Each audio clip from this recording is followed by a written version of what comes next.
Dari pembahasan di Komisi 1 tadi, terutama di SKPD Satpol PP, kami mendorong agar peran dan fungsi Satpol PP ini lebih maksimal. Meskipun dari Satpol PP menyampaikan karena keterbatasan personel, tetapi dari sisi anggaran sesungguhnya backup untuk kegiatan-kegiatan sudah relatif cukup, karena banyak anggaran-anggaran yang digunakan untuk memberikan reward bagi personil atau anggota di Satpol PP.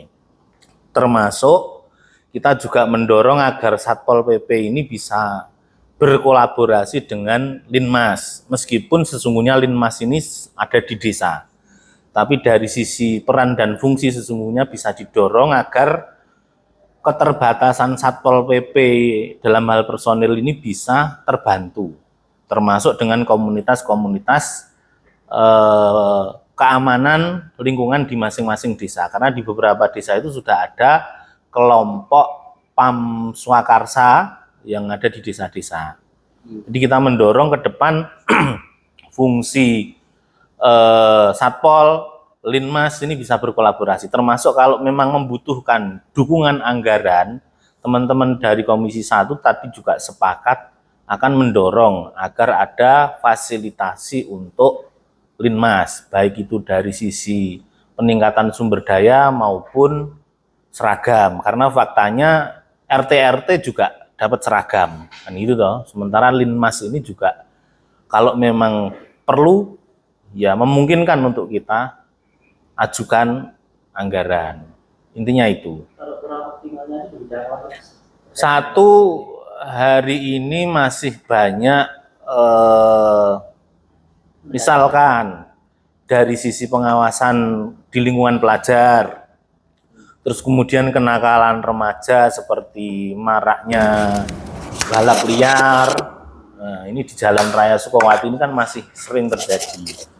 Desa-desa juga. Di desa-desa juga tongkrongan-tongkrongan anak-anak muda yang mengarah ke kegiatan-kegiatan negatif itu kan juga perlu. Sehingga ketika Satpol PP dan Linmas ini bisa berkolaborasi, maka insya Allah Kamtipmas ini akan lebih terjaga. Terkait dengan penegakan perda seperti apa, Mas? Mungkin yang didapati Komisi 1. Ya, kita mendorong agar Satpol PP lebih intensif, termasuk alokasi anggaran untuk pencegahan rokok liar misalkan. Itu kan juga sudah ada alokasi dari dana bagi hasil cukai tembakau. Di situ ada alokasi sekitar 300-an juta kalau tidak salah di Satpol PP. Termasuk penegakan perda-perda yang lain. Maka ini perlu kita dorong agar kerja-kerja di lingkungan Satpol ini lebih maksimal. Meskipun kita tahu dari paparan tadi memang ada keterbatasan personil, tetapi kalau bisa kolaborasi dengan anggaran yang mencukupi, kita pikir itu bisa dilakukan lebih maksimal. Kembali ke Linmas, kalau di Sragen mungkin kisaran ada 2.000 sampai 3.000 orang Linmas. Anggapan sesuai jumlah TPS. Nah, ini kan mereka rata-rata sudah usia lanjut. Ya, termasuk regenerasinya. Regenerasinya itu seperti apa? Apa juga perlu dinas terkait untuk membantu regenerasi di sampai tingkat desa? Secara kewenangan Linmas memang ada di lembaga desa ya, tetapi kita berharap tadi ada kesamaan persepsi bahwa regenerasi ini juga harus didorong, termasuk memaksimalkan fungsi Linmas, gitu loh. Maka ini menjadi salah satu masukan dari Komisi 1 yang juga kita sampaikan ke Satpol PP untuk nanti kita bawa ke pandangan komisi, pendapat komisi, dan menyangkut anggaran nanti biar dituntaskan di badan anggaran terkait fasilitasi tadi.